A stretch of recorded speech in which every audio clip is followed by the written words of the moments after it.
Welcome. The Pathology Innovation Collaborative Community is a regulatory science initiative that aims to facilitate innovations in pathology, as well as advance safety and effectiveness evaluation. The PI Collaborative Community aims to harmonize approaches to speed delivery to patients through collaboration in the pre-competitive space. The PI-CC is open to all stakeholders, public or private, including but not limited to academia, industry, healthcare providers, patients, and advocacy groups. Meetings of this kind are an example of lawful activity under federal antitrust law, because the focus of the meeting is on government action or policy, including the industry's responses or positions taken with respect thereto. However, antitrust monitoring is needed for companies' own protection, since they are direct competitors meeting together. These meetings need to stay within protected subject matters and need to be monitored so that they do not stray off into inappropriate areas, such as pricing and price terms, sales and service territories for particular products, customers and customer territories, each company's individual decisions regarding selection of suppliers or customers, marketing plans and especially future marketing plans or new product offerings, other proprietary or competitively sensitive information. Today's meeting will follow the written agenda, and there will be no discussion of pricing or other prohibited topics. If the discussion veers into those topics, we will terminate the discussion.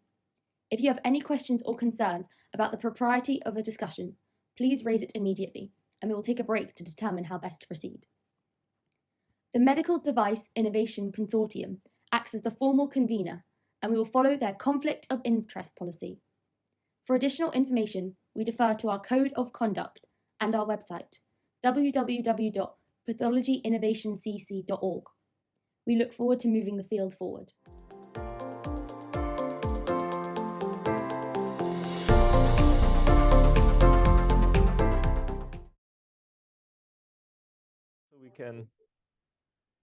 Wonderful. So thank you all for joining. We're in the HER2-Low session. I think it's a pleasure to see you all. Great people on the call. I think I know most of you. It's an arguably relevant topic affecting many, many patients. And I think maybe we can do a brief round of introduction, because this is the first time we ever meet with this particular constellation. I think you may have seen the website that Ulla has put together. I know you probably, or at least in part, have published on the topic, probably in multiple ways. If you have additional resources, links, or anything, Ulla reminded me, please share that with Ulla in the chat now, so we can add that to this meeting today. And as you know, if there's something that you don't want to share, please denote that, because we try to be as transparent as possible. Now, it's an honor and pleasure to have Roberto Salgado here. It's late, and it's Good Friday, so it's also a holiday in Europe. Roberto, do you want to say a few words, or want to start with the round of introduction? Well, thanks, Joe. So Roberto Salgado, pathologist in Belgium, working with Joe on a lot of issues, including trying to rethink the combined diagnostic narrative. Easier things in life than to do this, but we'll try. Thank you. Awesome. Maybe we go by my screen. This next would be Sarah Delaney. Hi, everyone. I'm Sarah Delaney. I'm a breast medical oncologist at Dana-Farber with a lot of interest in HER2-Low. Wonderful. Ulla. My name is Ulla. I am the project manager of PI-CC, and I also work for Joe in his lab at Mass General. Perfect. Next would be Keith Wharton on my screen here. Hey, Keith.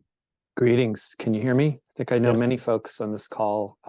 Pathologist by training, been active in PICC now for many years. But coincidentally or not, I'm now employed by Roche and actually helping to support the HER2-Low indication. So I guess you'd say I also represent the manufacturer, but I hope that's not my only contribution here.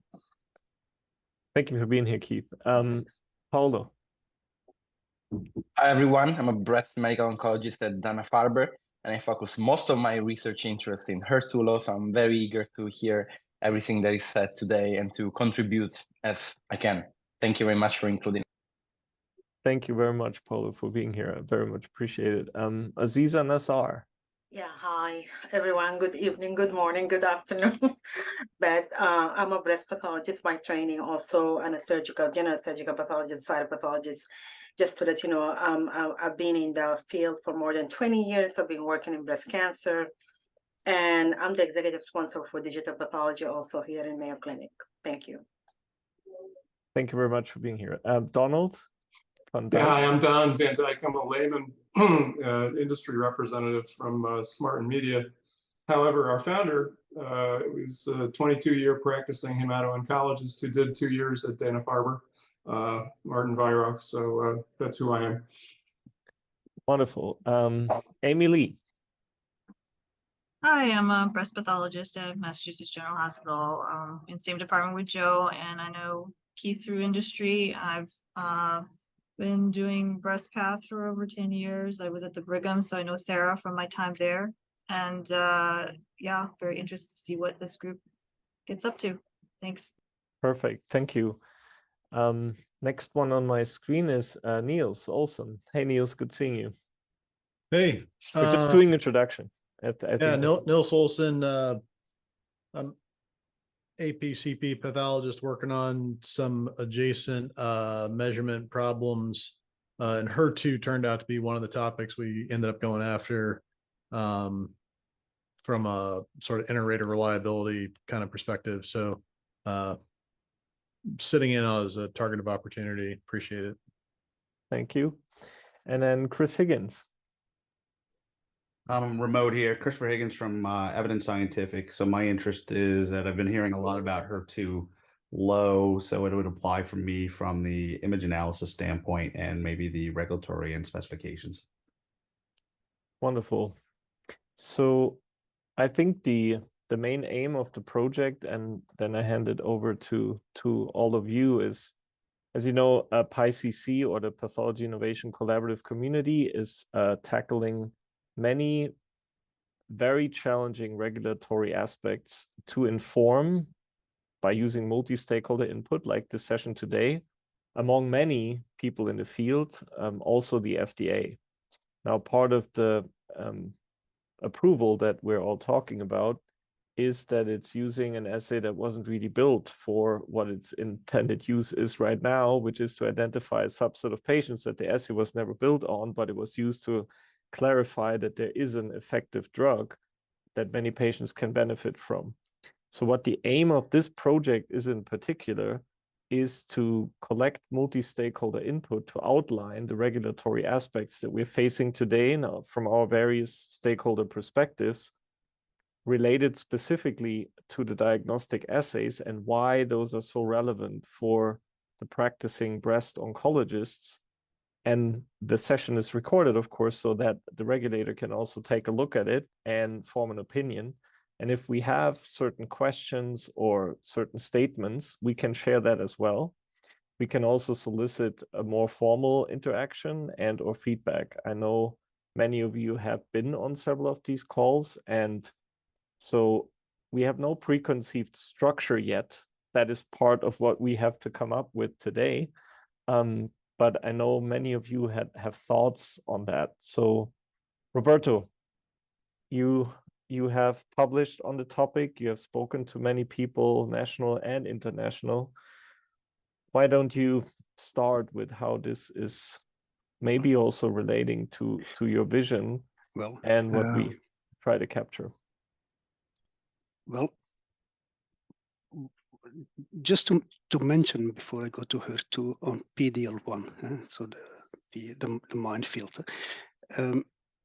What I start to mention in my talks is that actually there is not that much issue on PD-L1 assays.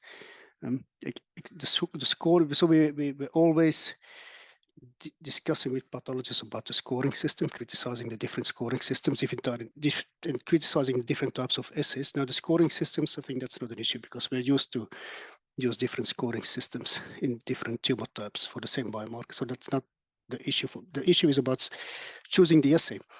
So the narrative that I'm starting to mention a lot and try to convince some big pharma, and they start to understand hopefully a little bit, is it actually doesn't matter that much on the type of assays.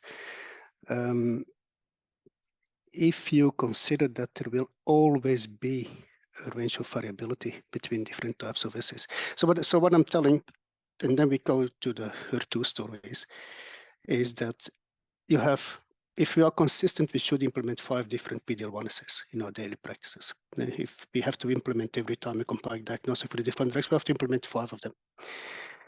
And actually, the evidence on the analytical validity shows that all of them are more or less equally sensitive. So they detect more or less the same amount of PD-L1 molecules within a range, except one, the SP142 assay, which is a very poorly sensitive assay, despite being a combined diagnostic. So what I'm telling the audience, and also my lectures of many pharma sponsored lectures and educational talks, is that actually it doesn't matter which PD-L1 assay you use except one.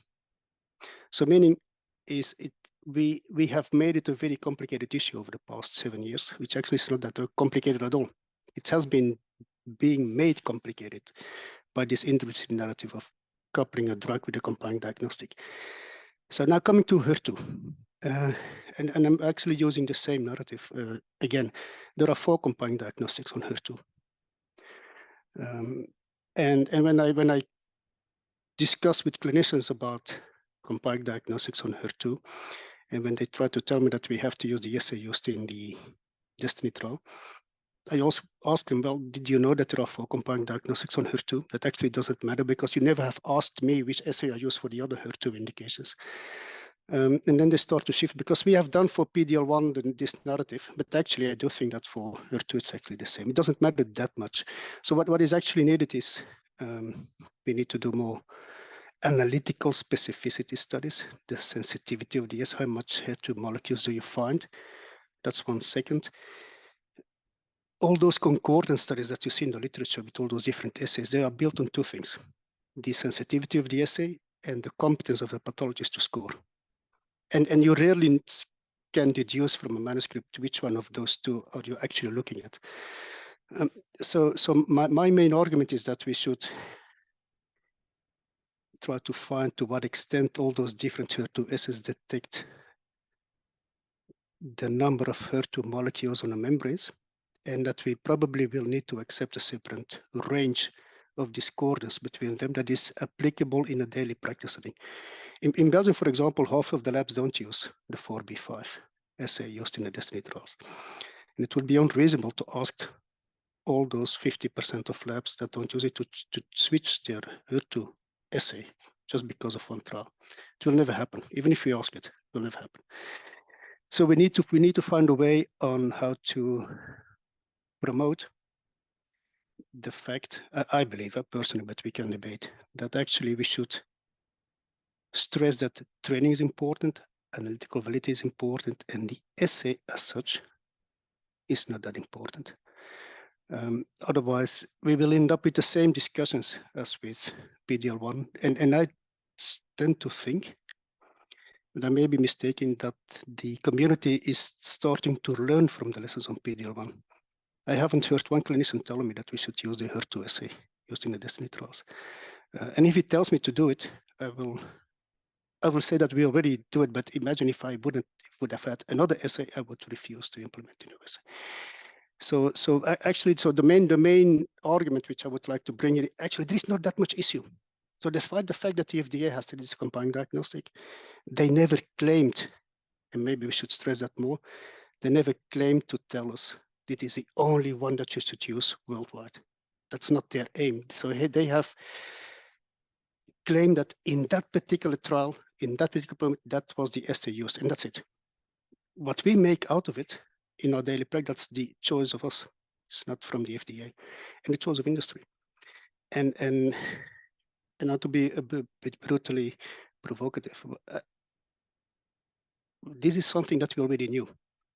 And this variability between assays in daily practices, all those HER2 ER and PR trials in luminal disease, they all use local testing.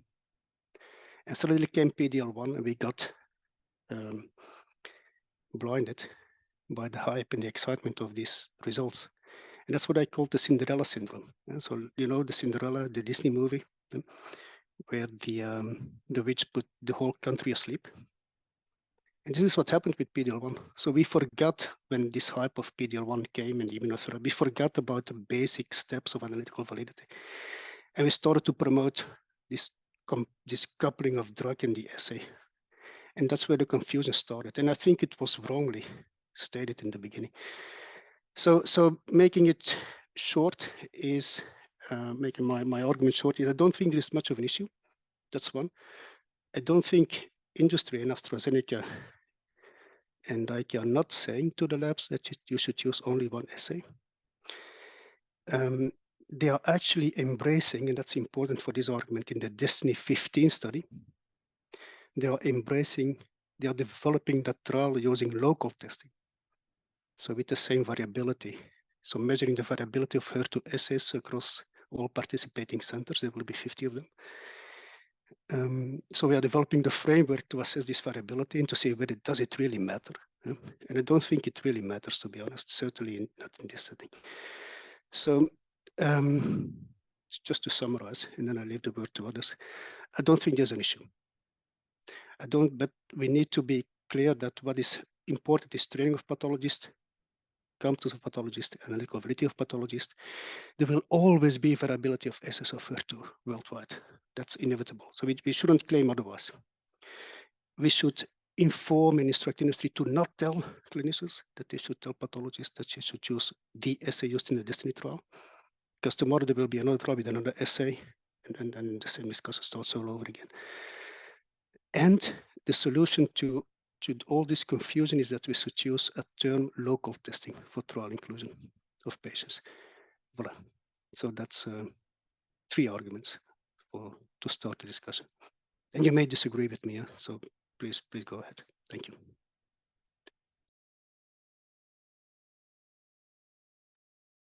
That was a great start. Thank you, Roberto, for the introduction.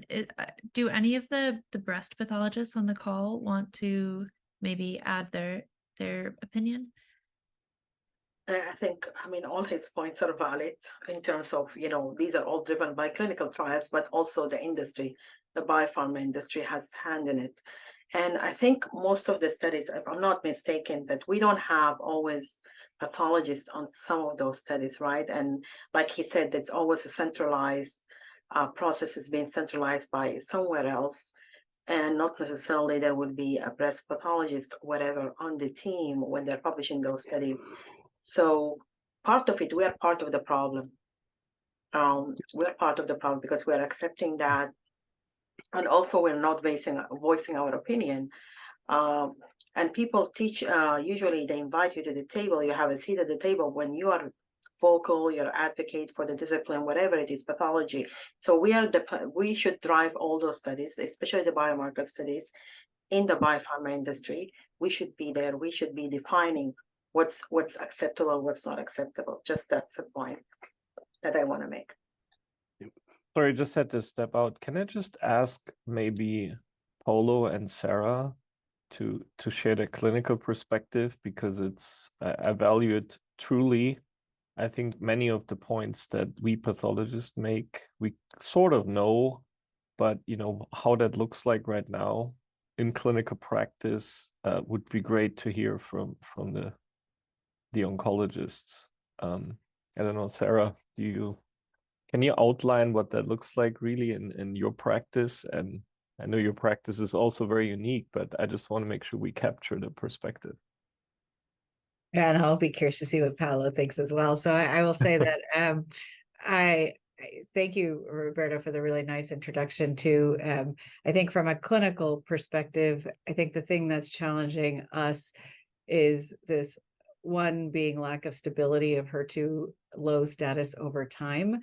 And if that matters, because we knew in DB04 when they looked at time point of acquisition of tissue in correlation with benefit to TDXD, that it didn't matter if it was a biopsy from years ago or a biopsy up front, but we haven't actually shown that if you convert from HER2-low to HER2-0, that your benefit is similar with T-DXd. I think we're guessing it probably doesn't matter so much given lack of consistent reads between 0 and 1, but I think that is a clinical question that still remains. And so when we're seeing a patient trying to decide about treatment, we see all this discordance in HER2-low status over time because we are rebiopsying people over time. And what do we use to make a clinical decision, I think is a major question. I think the other question that is going to be facing us likely soon is this issue about ultra low, right? Because it's already hard enough to tell 0 versus 1, and how reliable is that?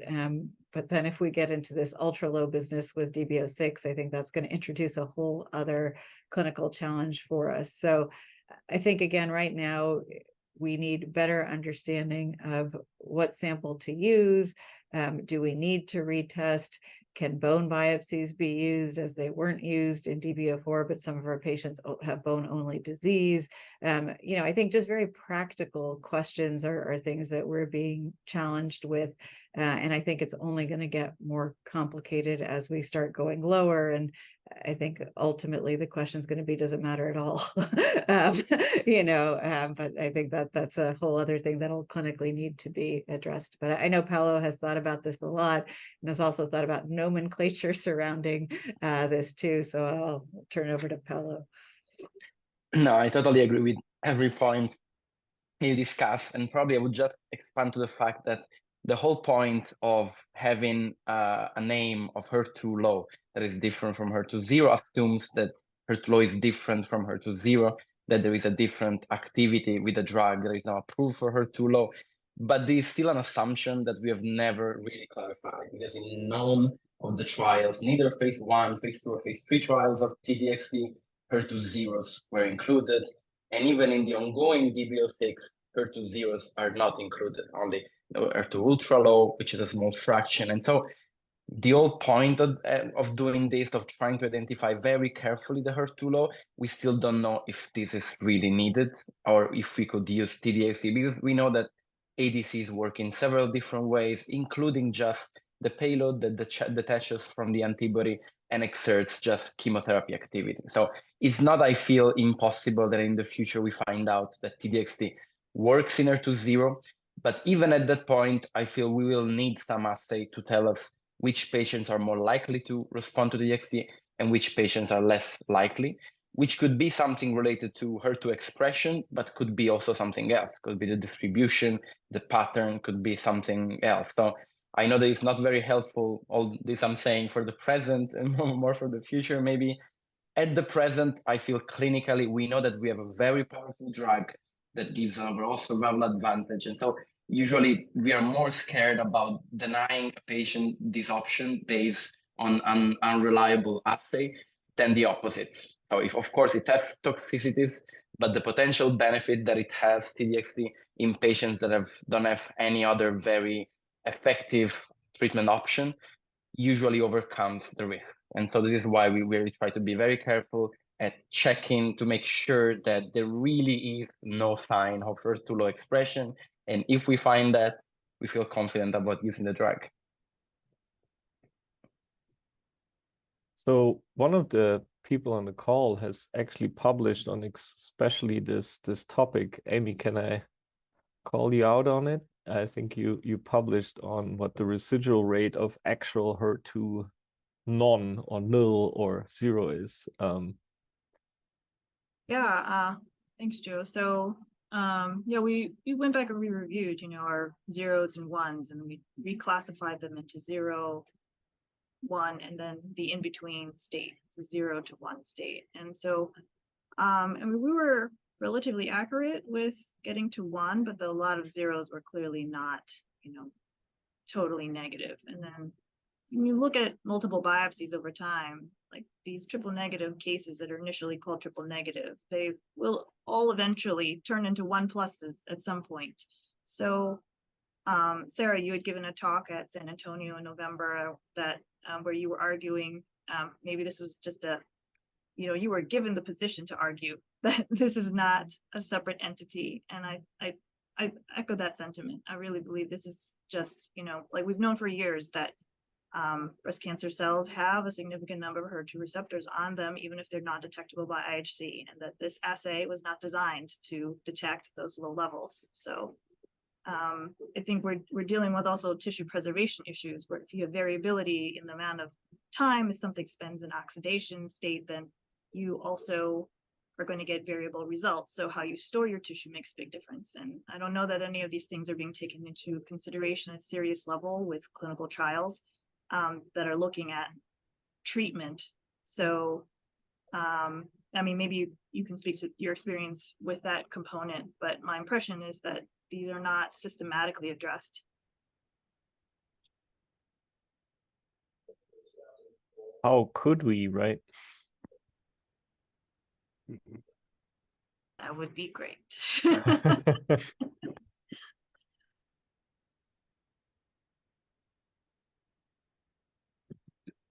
I have a comment? Yes, of course, Roberto. Just no. Looking at the real world outside is what should we tell pathology labs in terms of this combined diagnostic reasoning? Should we tell them you have to use a combined diagnostic used in a trial, or should we say no, you have to use a validated assay? I think maybe to have the opinions on this particular case, because I do think that we need to shift towards a new understanding on combined diagnostics without throwing the baby away with what's the expression again. So a question to Sarah and Paulo: if at Dana-Farber they wouldn't use the 4B5 assay, what would you tell your pathologist to do? Just... Oh, they actually don't use the 4B5 assay. Okay, okay, wonderful. So, what do you tell Stu on this? We let him do what he wants. Okay, wonderful. He tells us. No, and that's it, and that's interesting. You know the reason why which I always started to why a 0 can still have till 10% positive tumor cells to be your real 0. So I always wondered why was this the case, and then I got an answer from BPVL a few months ago, and he told me that they were installing this definition very pragmatically because you always have some positivity. So they said, well, if you put a real 0, then you get discordances all over the place. So you say, okay, let's put from 0 till 10, and then you can still have discordances between that category. It's still be considered 0. That's the reason why they install this 10%. So it's more a gut feeling like thing. So the question is how do we translate this finding with the combined diagnostic narrative to the daily practice today? So do we just ignore it? And I think your approach is very pragmatic. Although it is interesting, as you mentioned the PD-L1 analogy, and yet we are very controlling with the PD-L1 testing, which is interesting. So we do require that we do 22C3 testing, and we use CPS10. We don't allow, use of SP142, for example, to make a decision about use of Pembro. But here, to your point, I'm saying we didn't care what antibody. No, and you shouldn't accept the SP142 assay. You can use SP263, 22C3, yes. 22. Although our lab tried to use U1L3N, and we told them no. So, well, I think this is an issue. Yeah. So got a few comments. Ahead, yes. That's okay. Just been really useful to hear this. I've heard some of this was really great to hear Paulo's presentations at USCAP recently. He covered a lot of these issues. I think the first comment about the assay not being important, I guess I would agree with that to a certain point. I've only been with Roche a few months, and I'm learning what was done with DB04 and the support and some of the plans for the future. But stating that the assay is not important, I don't think is the best message, because what you find worldwide is that all the on-market assays can be modified locally for behavior, and validated in the lab, or at least they think they're validated.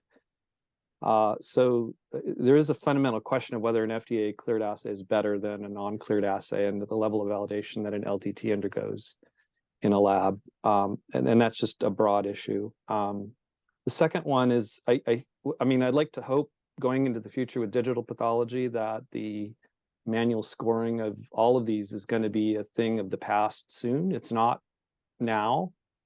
but there's a lot of algorithms in progress. There's a lot of desire to have image analysis and AI read these. But I think in order to trust what the results are, right, there's going to need to be pathologist training so that when they see, sample fields, that they believe the result the program is giving them. So that I hope is going to solve some of the issues of the challenges around low, ultra low as these evolve. The third thing relates to Amy's comment about handling. I do know, I think, and again, I wasn't at the company at that time, but it looks at least like in DB04, they did their best to make sure that the declaration of the enrollment status as HER2-low was not a variable. In other words, that was controlled as much as it could be with central review, single lockdown test.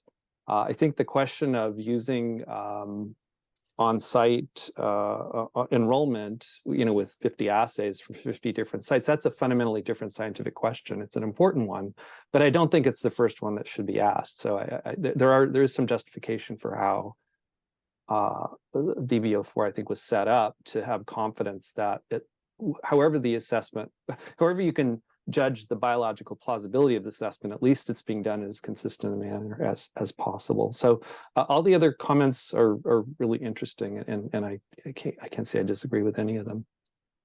Keith, if I can respond to your issue about training, I think training that's really critical. Yeah.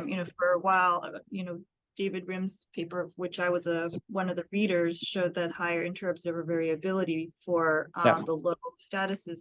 I will point out, however, that in our methods, this was all done over, I got a USB drive in the mail, and there was no standardization of resolution of monitors, no standardization of how we were supposed to review this, no standardization of magnification. It was just like, read these slides. So the methodology was not specifically looking at inter-observer agreement for the low statuses. So I know he presented this thing where he said, like, yeah, we need to quantify HER2 and stuff like that. But I just want to point out that, that's sort of the ugly side of that study was I wouldn't have, really thrown that out there and said that, we're really bad at it. But the training part is really important, and you can definitely train and calibrate, and maybe, there needs to be more proficiency testing.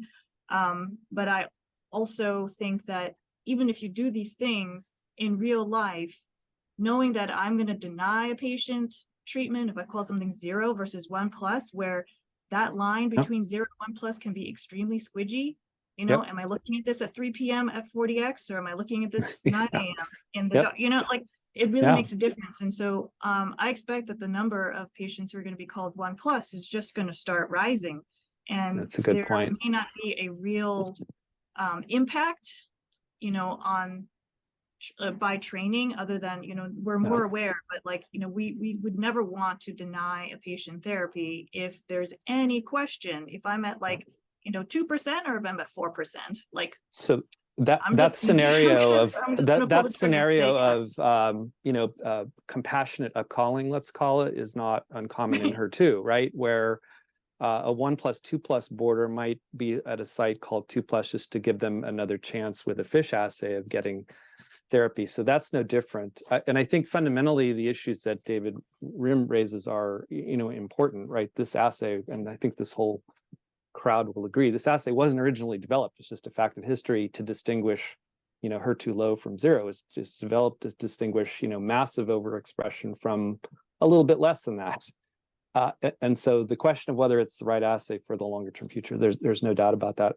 I will say, I think more trials are paying greater attention to pre-analytics. I know when I did this work with Novartis, I paid very close attention to how the samples were handled. You can't leave anything to judge work, guesswork, and the biopsies have to be taken under specific conditions. And there's no doubt that pre-analytics can influence this. And then finally, training, absolutely. I'm going through some modules that are at the early beta stage for eventual, training on HER2-low. And I think there's, we got a lot of cases that are at this borderline where the percentage is characterized.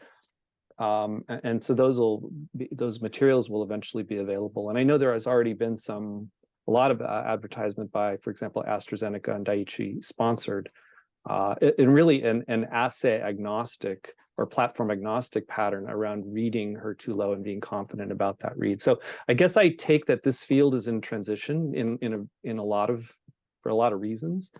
But everybody, the pathologists, the manufacturers, we all have to do the best we can based on what's in front of us today. There's no doubt about that. So yeah. Roberto. I like the quote, "the best we can," because that's actually how we need to approach this topic.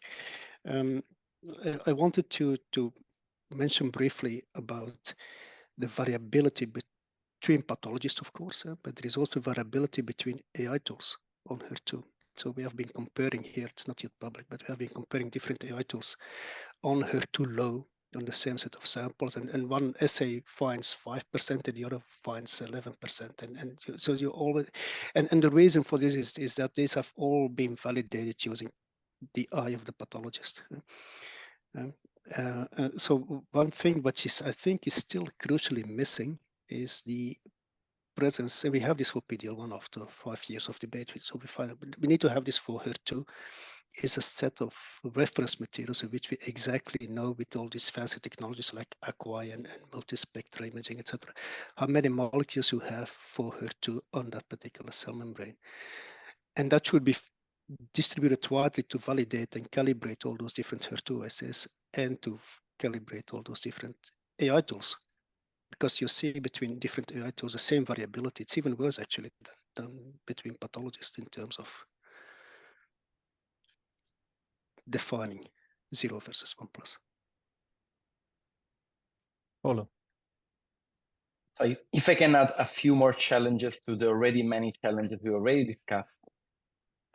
One is, for instance, this very provocative study that they showed at San Antonio that shows that in 80% of the patients where they conducted autopsies, even in the same liver, there were HER2-low and HER2-0 lesions, which just tells us that maybe it's so, even if we look very carefully at how much HER2 is there in that lesion, it's so variable in both a temporal and a spatial way that is probably not the best way to select patient. But that, of course, for the moment, there's not much we can do.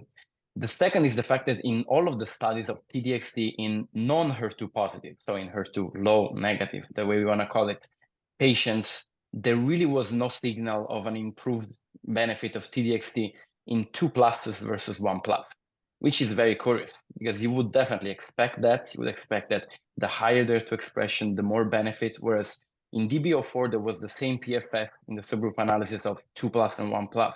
In the phase 1 trial, there was the same objective response rate in 1+ and 2+, and also in other studies, more recent Begonia, same thing. So just telling us once again that it really doesn't seem to be huge difference based on the expression.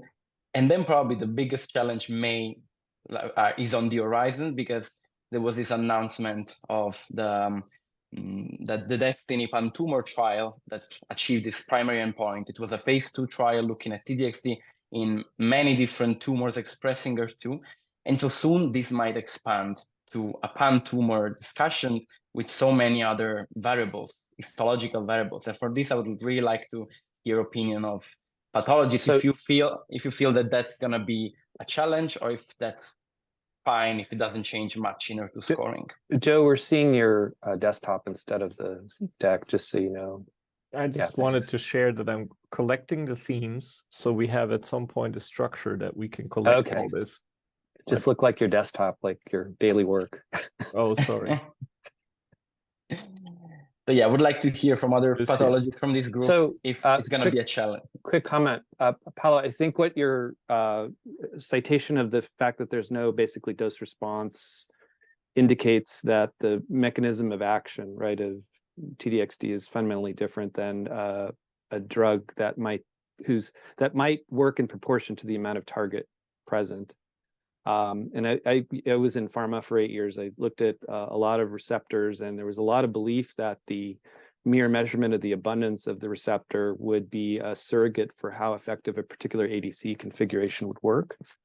And I think that's probably not true, because it's just a Polaroid static shot of receptor abundance in various compartments. And we as pathologists have declared that it's membrane staining, it's important. And if you look at a textbook, it fundamentally makes sense that if there's a receptor, it's going to be at the membrane, and that you can imagine the drug floating in and acting on the membrane. But the fact is, these are dynamic systems, right? They're turning over, and some of the tumors have mutations in them that prevent that. And so there may be an accumulation of static receptor at the membrane in that particular clone that means that there may be very little activity. So I think, I've always thought about this. We need actually static measurements of more dynamic behavior, like recycling activity or some other surrogacy method that's just not covered at all with simple measurement of abundance. So that's my rationalization for the type of data. You're saying you need a certain amount's available for the activity of the drug, and the rest is just there for the ride. It's not really doing anything. Thoughts?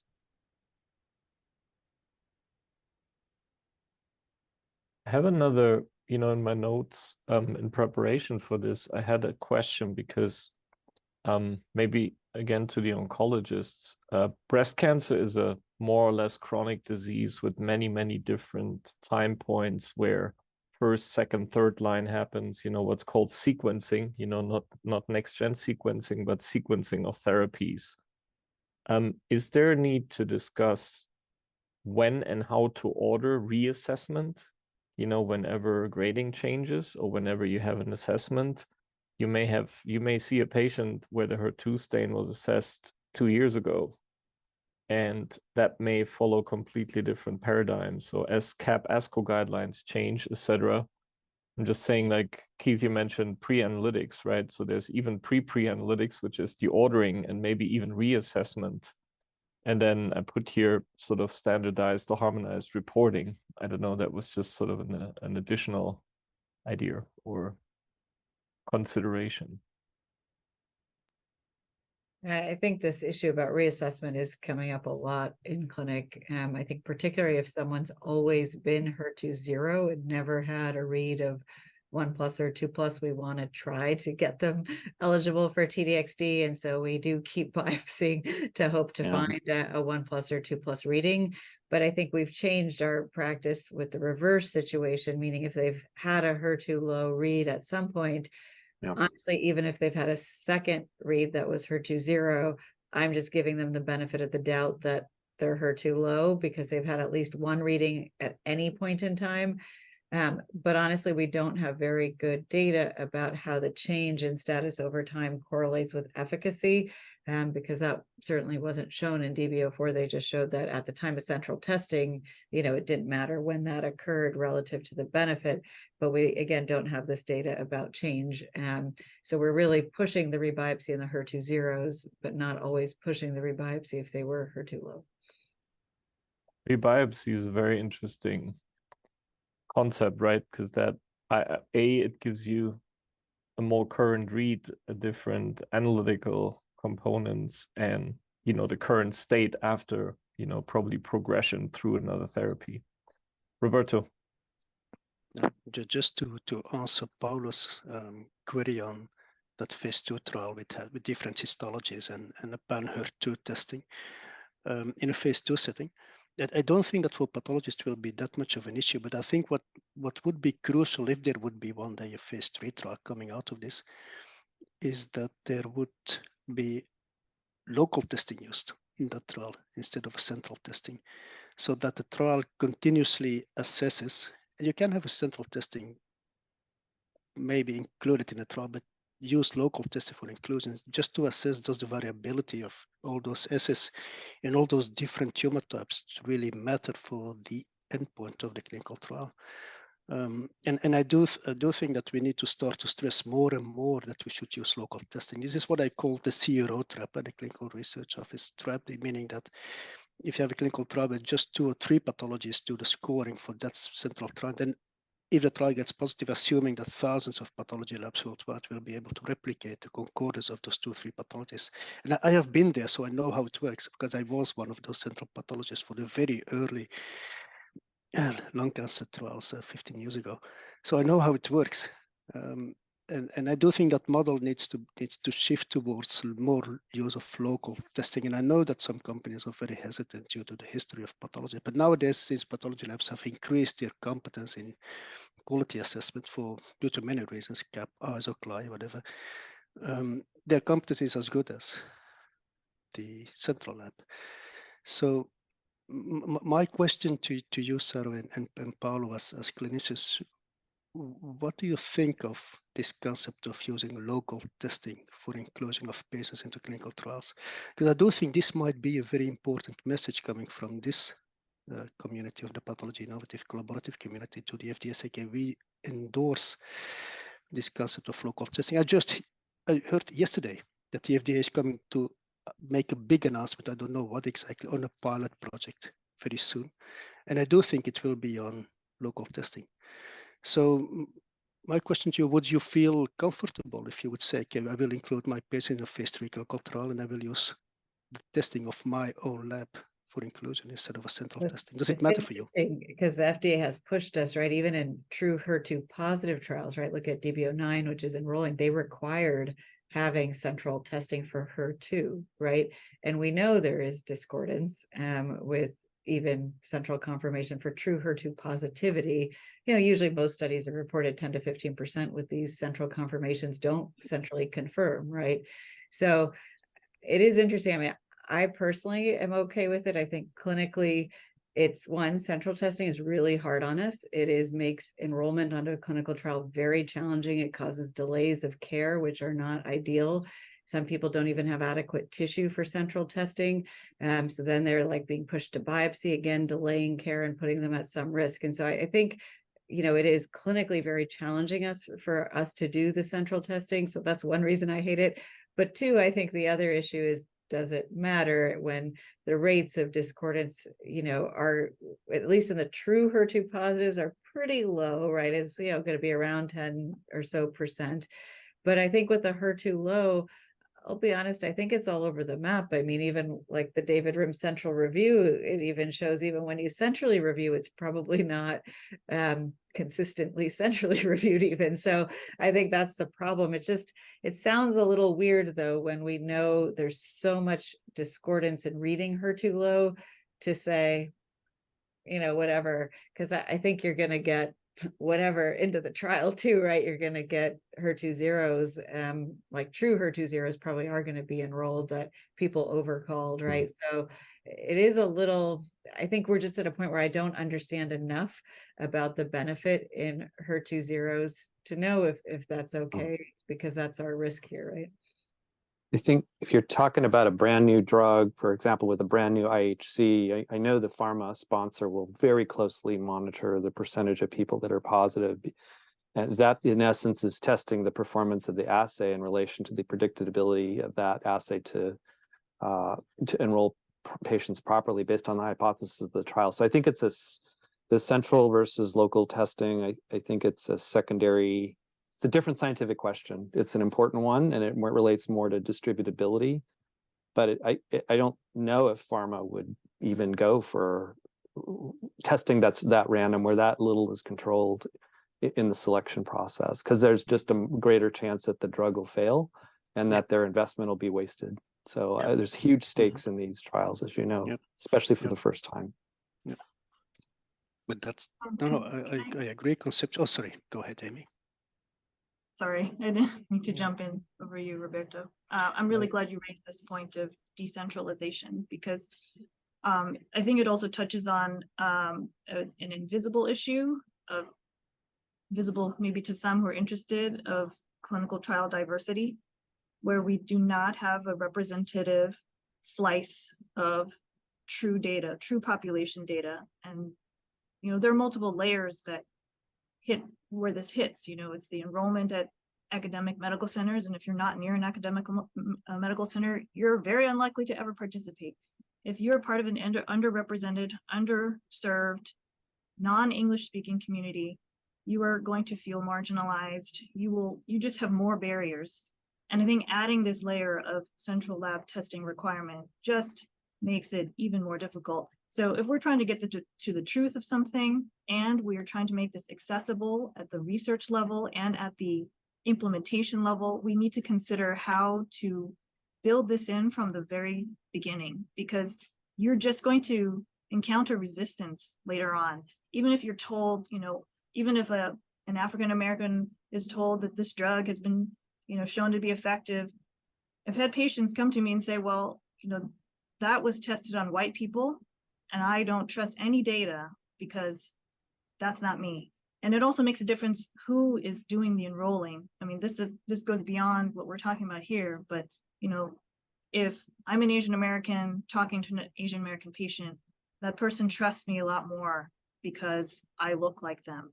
And I think it's just part of, being human, being empathetic, and people need to see that they are represented at all levels. And so I think this is just, an issue that is coming up for me recently as, pathologists. We've started a thing where we're looking at giving consultations to patients. And, I've seen patients over the years myself. And so I think through those conversations, this is a very real thing to them that never really gets discussed by our pathology community, because we're not patient facing, but what we do and how we do it really impacts them in the end.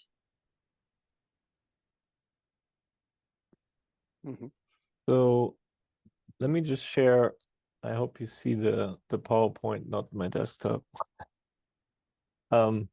This is sort of, I think I tried to capture the various elements. So I think the two last parts that Amy mentioned, implementation level and representativeness and/or accounting for real-world data, I put the patient and specimen. I don't know if people agree, but just so we have some sort of, let's call it categories to deal with. It's actually quite interesting that the assays are actually, I mean, the main point here, because we can't change the clones, we can just decide which clone to use, right? Maybe we can say that, that's of course an assay choice. But the transition from central to local testing, I thought, was a very interesting aspect that we may want to explore further. But there's a lot of things related to at the procedure level, like what could we add or what could be other analytes. And then I also thought I would have not expected that the evaluation layer had all these different points, from training to, common errors and honest. That's a very great idea to have sort of an honest type approach. Heterogeneity was mentioned, proficiency testing, Niels also mentioned that. Other comments here, just so we have sort of just capturing the landscape. I think under assay choice, I would just add FDA cleared kit used on label versus everything else, right? Which would be LDT, either de novo or derived. Yep. That's a complex area because a lot of labs, again, it's anecdote, labs buy these FDA kits because everything's pre-mixed, but then they change something, right? They change the times, they adapt it, and they can't adapt it in some way for their local conditions, for their pathologist comfort, or whether they like extra dark stains or whatever. And that's really critical in this call, of course. Were you thinking a separate or a? Well, I think if you just go for local testing in multiple countries, multiple settings, you're just going to introduce a lot more noise into whatever you're studying. If your goal is to study noise, that's fine. But the question is, are there minimum? I mean, I think in the US, HER2 testing and proficiency is part of lab accreditation, but that may not be true globally, depending on the global trial. I mean, we could add the validation, right, or scope, or no, but just practically, did you mean this as a sub point in the assay choice box or as a separate box? They should be separate, I think, because I mean, certainly, well, I'll just say Roche's test was used in the trial, so the only clinical evidence that exists as of today for the use of this drug is with an FDA cleared kit for that purpose. So that's the on-label message, and that's what the FDA would tell you to do. But that's not what all labs do, obviously. Mm-hmm. So I think they're separate issues. Roberto? Very quickly, I like your suggestions, Keith.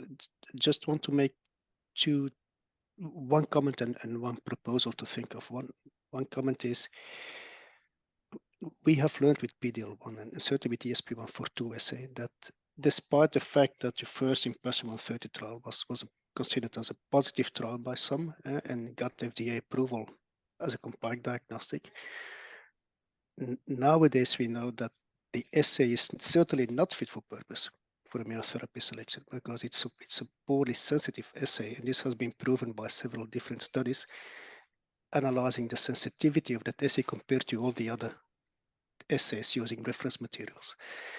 And this was again elaborated by the fact that the Impossible 131 study got negative. And there are a few other studies using SPR42 who turned out to be negative.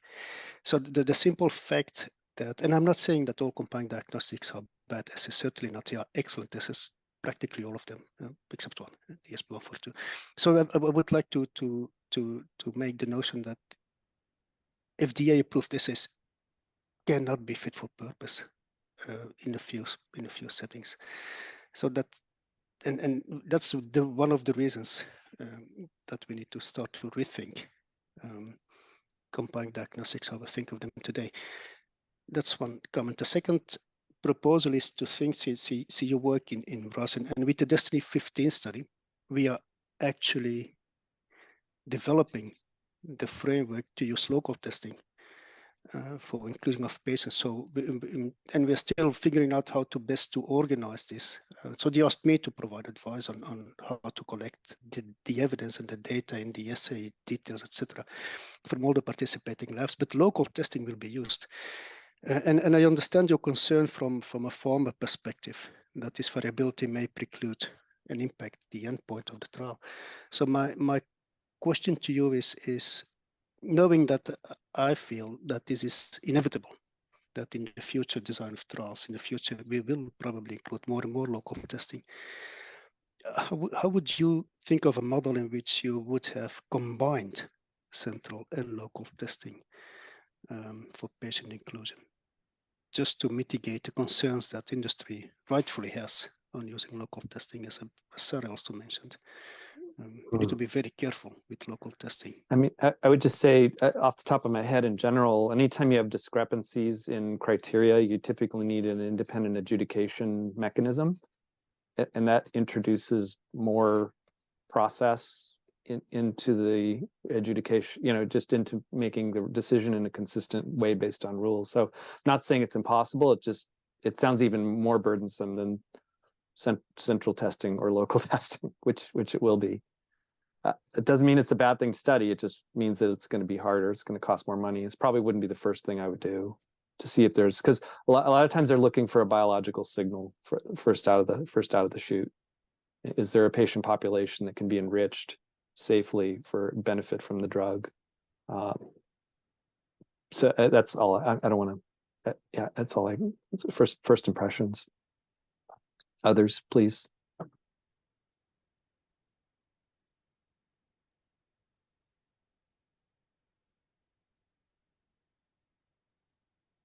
Statistician friend recently commented, how much do you, someone asked him, how close to the truth can you get? And he said, how much randomness are you willing to accept?